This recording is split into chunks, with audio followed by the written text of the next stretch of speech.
जय हिंद, राधे राधे। आज देखते हैं रिवीजन पार्ट। दोनों को तुलना करके राष्ट्रपति राष्ट्रपति तथा उपराष्ट्रपति दोनों को तुलना करके रिवीजन देखते हैं। राष्ट्रपति संबंधी महत्वपूर्ण अनुच्छेद। अनुच्छेद 52। अनुच्छेद 52 में भारत का एक राष्ट्रपति होगा। अनुच्छेद 53। अनुच्छेद 53 में है संघ की कार्यपालिका शक्ति राष्ट्रपति में निहित होगा। अनुच्छेद 54। अनुच्छेद 54 में राष्ट्रपति के निर्वाचन। अनुच्छेद 55 में अनुच्छेद 55 में है कि राष्ट्रपति के निर्वाचन की रीति। अनुच्छेद 56 में है 56 में राष्ट्रपति के पदावधि या कार्यकाल 5 वर्ष होगा। अनुच्छेद 57 में राष्ट्रपति का पुनर्निर्वाचन। अनुच्छेद 58 में है राष्ट्रपति के अर्हता या योग्यता। 59 अनुच्छेद 59 में है राष्ट्रपति संबंधित शर्त। अनुच्छेद 60 में शपथ, राष्ट्रपति का शपथ। अनुच्छेद 61 में राष्ट्रपति पर महाभियोग। अनुच्छेद 70 अगर राष्ट्रपति और उपराष्ट्रपति दोनों अनुपस्थित हैं तो उस समय सर्वोच्च न्यायालय तो मुख्य न्यायाधीश या वरिष्ठ न्यायाधीश कार्यभार संभालेंगे। अनुच्छेद 71 ये राष्ट्रपति से भी और उपराष्ट्रपति से संबंधित है। अगर चुनाव में किसी तरह के विवाद हो तो उसका समाधान सुप्रीम कोर्ट करेंगे, न कि उच्च न्यायालय। अनुच्छेद 72। अनुच्छेद 72 में है राष्ट्रपति के क्षमादान शक्ति भाग। अब उपराष्ट्रपति से महत्वपूर्ण अनुच्छेद है अनुच्छेद 63। अनुच्छेद 63 में भारत का एक उपराष्ट्रपति होगा। अनुच्छेद 64। अनुच्छेद 64 में है उपराष्ट्रपति राज्यसभा का पदेन सभापति होगा। अनुच्छेद 65 में है अगर राष्ट्रपति अनुपस्थित हो तो उसका कार्यभार उपराष्ट्रपति संभालेंगे। अनुच्छेद 66 उपराष्ट्रपति का निर्वाचन। अनुच्छेद 67 में है उपराष्ट्रपति का कार्यकाल पदावधि 5 वर्ष का होगा। अनुच्छेद 68 में अगर उपराष्ट्रपति का सीट खाली है तो उसे 6 महीना के अंदर चुनाव करवाना।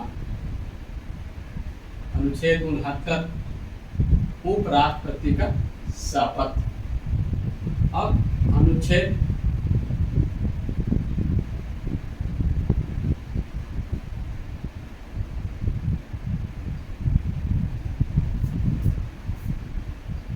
अब देखते हैं योग्यता। दोनों को योग्यता में तुलना देखते हैं क्या है। तो इसमें है कि भारत का नागरिक होना चाहिए,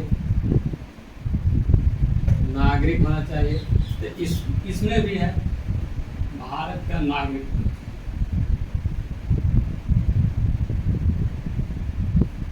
होना चाहिए। इसमें है 35 वर्ष उम्र होना चाहिए,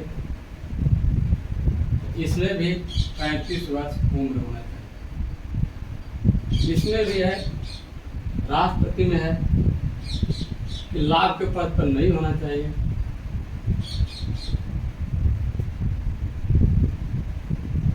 तो यहाँ भी लाभ के पद पर नहीं होना चाहिए।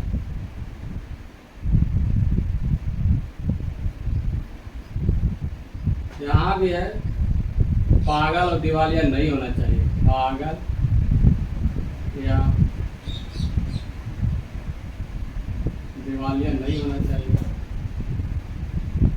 पागल या दिवालिया ना हो। यहाँ भी पागल या दिवालिया ना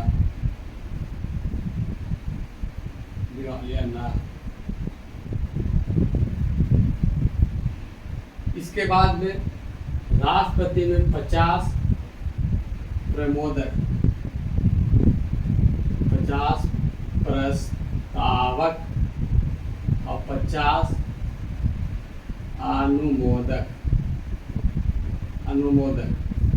यहाँ है 20 प्रस्तावक और 20 अनुमोदक। यहाँ 15,000 रुपया जमानत राशि, यहाँ भी 15,000 रुपया जमानत राशि। यहाँ लोकसभा के सदस्य होने जो हो, निर्वाचित होने जो हो, और यहाँ राज्यसभा, ध्यान देना है कि यहाँ लोकसभा के, यहाँ राज्यसभा के सदस्य निर्वाचित होने जो हो।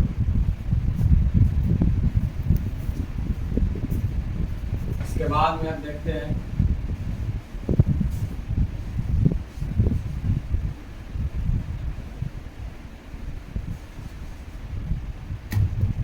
निर्वाचन।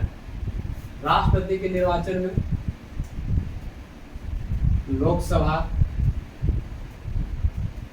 राज्यसभा, विधानसभा,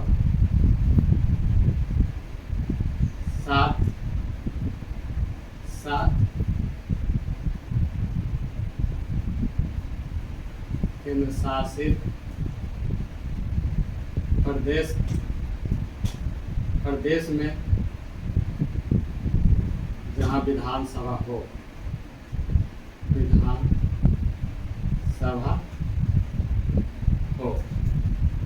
यहाँ निर्वाचन में लोकसभा, राज्यसभा। यहाँ ध्यान देने वाली बात है कि मनोनीत सदस्य भाग नहीं लेते हैं। मनोनीत सदस्य भाग नहीं लेते हैं।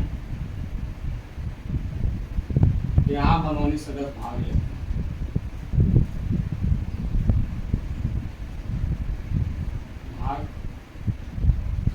लेते हैं। यहाँ भाग नहीं लेते हैं, यहाँ लेते हैं। यहाँ ध्यान देने वाली बात है कि लोकसभा, राज्यसभा, विधानसभा, साथ ही साथ केंद्र शासित प्रदेश जहाँ विधानसभा हो, और यहाँ केवल लोकसभा, राज्यसभा और मनोनीत सदस्य भाग लेते हैं। यहाँ मनोनीत सदस्य भाग नहीं लेते हैं।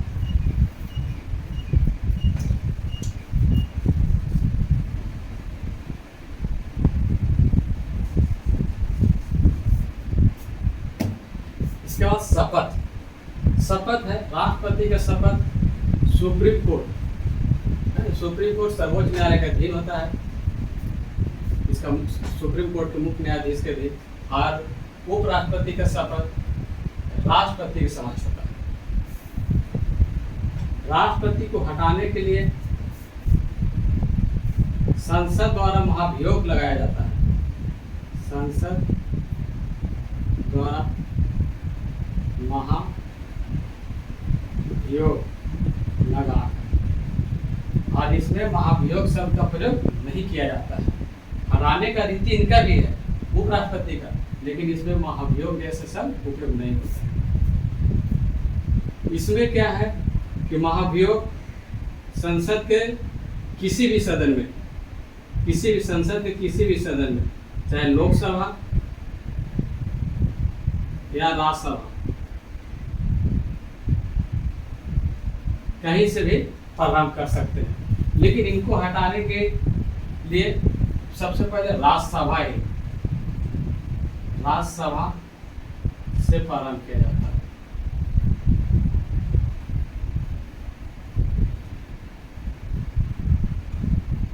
से किया जाता है। इनको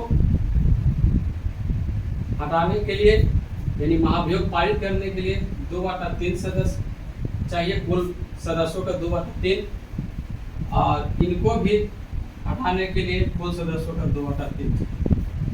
इनको महाभियोग लगाने से पहले 14 दिन पहले सूचित किया जाता है, इनको भी हटाने से पहले 14 दिन पहले सूचित किया जाता है। प्रस्ताव पारित करने से 14 दिन पहले ही किया जाता है।